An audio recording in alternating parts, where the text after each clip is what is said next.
নমস্কার, আমি সুপর্ণা রান্নাঘরে আরেকটা রেসিপি নিয়ে চলে এলাম। আশা করছি আপনারা সবাই সকলে ভালো আছে।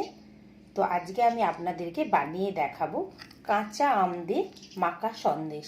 খুবই তাড়াতাড়ি হয়, ইজি হয়, একদম কুইক আপনারা এটা করে নিতে পারবেন।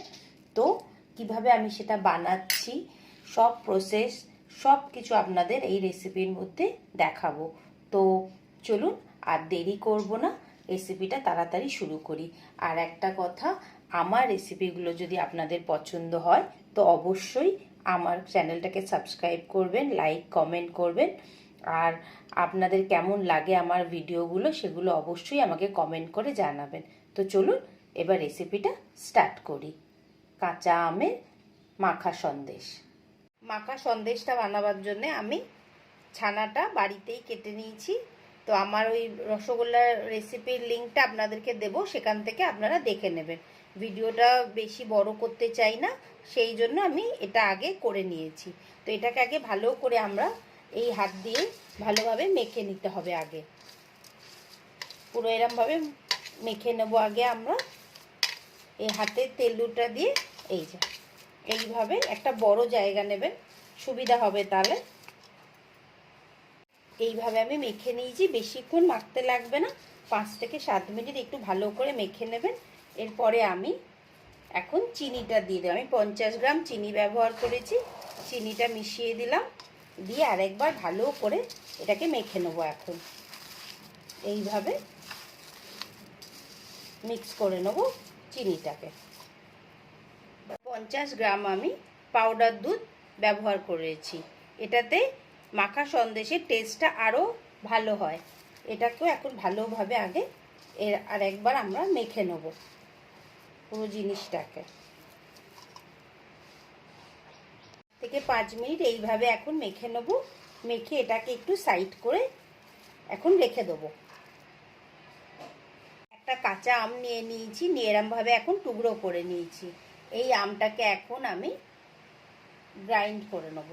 আমটার মধ্যে অল্প একটুখানি জল দিলাম, দিয়ে এবার এটাকে একদম স্মুথ পেস্ট বানিয়ে নেব। একটা প্যান বসিয়ে নিয়েছি। এবার যে ম্যাঙ্গোর পেস্টটা বানালাম সেটা এর মধ্যে দিয়ে দিলাম। ছোট ছোট কিছু থাকলে এইগুলো টুকরোগুলোকে আমরা বার করে নেব। এখন ভালো করে একটু নাড়াচাড়া করে নেব 1 মিনিট মতো। আর যেটা যেটা মিক্সিতে না পেস্ট হবে, ডেলা ডেলা থাকলে সেগুলোকে আপনারা বার করে নেবেন। এবার এর মধ্যে আমি 50 গ্রাম চিনি দিয়ে দিলাম। এবার আমটা কতটা টক আছে সেটা আপনাদেরকে বুঝে দিতে হবে। আমটা যদি খুব বেশি টক থাকে তাহলে একটু বেশি করে দিয়ে দেবেন। এখন আমি হিটটা হাই হিটেই রেখেছি। চিনিটাকে ভালোভাবে মিক্স করে নিচ্ছি। কাঁচা আম দিয়ে এই সন্দেশ মাখাটা খুব ভালো খেতে হয়। আর সারা বছর তো আমরা কাঁচা আম পাই না, তো এই সিজনে একবার অবশ্যই এটাকে বানাবেন। চিনিটাকে একদম ভালো করে আগে মেল্ট করে নেব আমরা। গ্যাসের ফ্লেমটা আমি লো করে দিয়েছি। যেহেতু আমটা সবুজ, সেই জন্য আমি একটু কালারের জন্য একটু ফুড কালার দিচ্ছি। এটা অপশনাল, যদি মনে হয় তাহলে আপনারা দেবেন, আর না হলে দেবেন না। এরম নয় যে দিতেই হবে। এবার এটাকে আগে ভালো করে আমরা মিক্স করে নেব।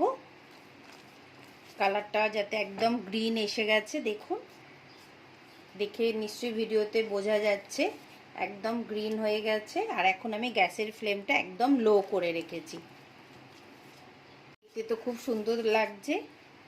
এবার আমরা ছানার যে মিক্সটা বানিয়ে রেখেছিলাম সেটা এর মধ্যে দিয়ে দেবো।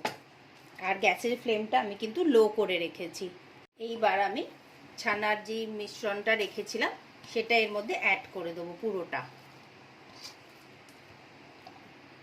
এবার এটাকে ভালোভাবে 5 থেকে 7 মিনিট ভালোভাবে এটাকে কুক করে নেব,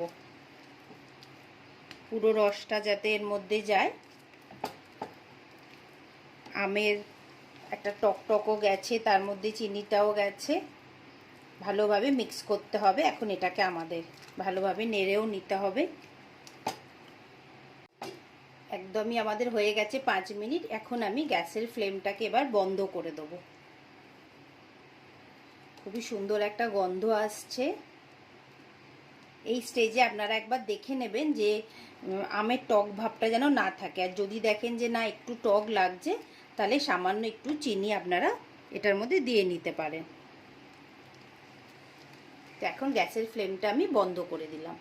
আমি একটা বাটি নিয়ে নিয়েছি, নিয়ে এই যেটা মাখা সন্দেশটা বানালাম সেটা পুরোটা এখন এটার মধ্যে আমি সেট হতে রাখবো। আগে পুরো ঠান্ডা করে নেবো একদম। দেখতে তো খুবই সুন্দর লাগছে, একদম গ্রিন গ্রিন কালার হয়েছে। স্টেজে আমি একটু বাটারস্কচ নিয়ে নিয়েছি ফ্লেভারটা, সেই ফ্লেভারটা 1 থেকে 2 ফোঁটা দিয়ে দেবো। আরও খুব সুন্দর খেতে হয়। এটাকে পুরো মিক্স করে দিলাম, দিয়ে এটাকে এখন একটু ঠান্ডা হলে 1 ঘন্টা আমি ফ্রিজে রেখে দেবো। তো 1 ঘন্টা বাদে আমি আপনাদেরকে দেখাচ্ছি মাখা কাঁচা আম দিয়ে মাখা সন্দেশটা কেমন টেস্ট হলো। ঘন্টা হয়ে গেছে, মাখা সন্দেশটা বার করলাম, একদম ফ্রিজে দেখুন সেট হয়ে গেছে। দেখতে তো খুবই সুন্দর হয়েছে। কাঁচা আম দিয়ে মাখা সন্দেশটা এবার আমি আপনাদেরকে সার্ভ করে দেখাচ্ছি। আমি একটা কাঁচের প্লেট নিয়ে নিয়েছি, এবার এখান থেকে এইভাবে বার করলাম। টেস্টও খুব সুন্দর হয়েছে। তো অবশ্যই আপনারা এটা বাড়িতে বানাবেন, আর কেমন লাগলো আমার রেসিপিটা নিশ্চয়ই জানাবেন। আবার আমি আর একটা নতুন রেসিপি নিয়ে খুব শিগগিরই আসবো।